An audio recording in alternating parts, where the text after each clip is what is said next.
Russia breaking news. President Putin meets with campaign staff and promises to advance militarily in Ukraine. At a meeting with campaign activists on Wednesday, President Vladimir Putin, who is virtually guaranteed to win the March presidential election, vowed to repel Ukrainian forces in order to lessen the likelihood of assaults on Russian territory. Russian President Vladimir Putin has stated that in order to protect his country from Ukrainian authorities' deployment of Western-supplied long-range artillery to shell civilian cities, the line of engagement must be redirected to a great distance from our territory that will make it safe.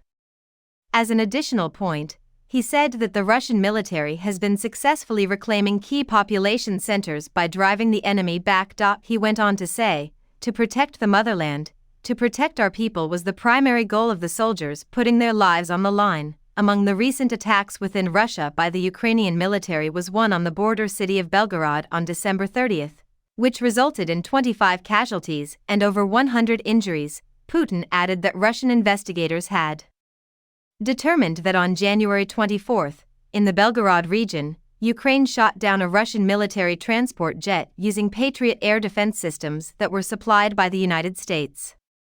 According to Russian authorities, 65 Ukrainian prisoners of war on their way to a swap were among the 74 individuals killed in the crash. Ukrainian authorities requested an international probe but did not accept responsibility for the downing of the airliner. In response to what Putin called a crime by Ukraine, Putin stated that Russia will insist on an international investigation.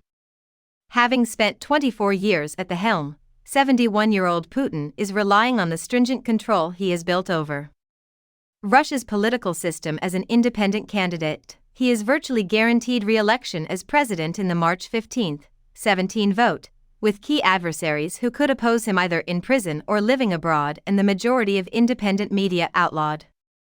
Russia has been forced to defend its interests, including by military means, Putin said the gathering of his campaign team, adding that Russian forces advanced on the outskirts of the town of Avdiivka in eastern Ukraine while the conference was underway. According to him, the country is going through a crucial and challenging time as it strives to become more independent and sovereign in all areas. Scum that is ever present is being gradually washed away.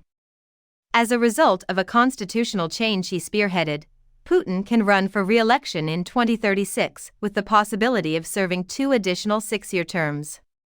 Since the death of Soviet tyrant Joseph Stalin in 1953, he has already served longer than any other head of the Kremlin, along with Nikolai Kharitonov of the Communist Party, Leonid Slutsky of the Nationalist Liberal Democratic Party, and Vladislav Dovankov of the New People Party.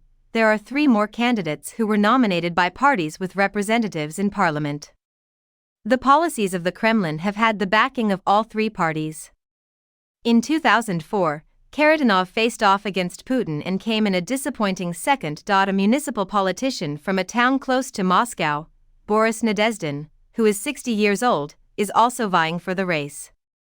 He has spoken out against the ongoing violence in Ukraine and has demanded that the country open up to Western powers. The rare display of opposition sympathies by thousands of Russians across the nation in support of Nadezhdin's candidacy poses a challenge to the Kremlin's tightly controlled political landscape.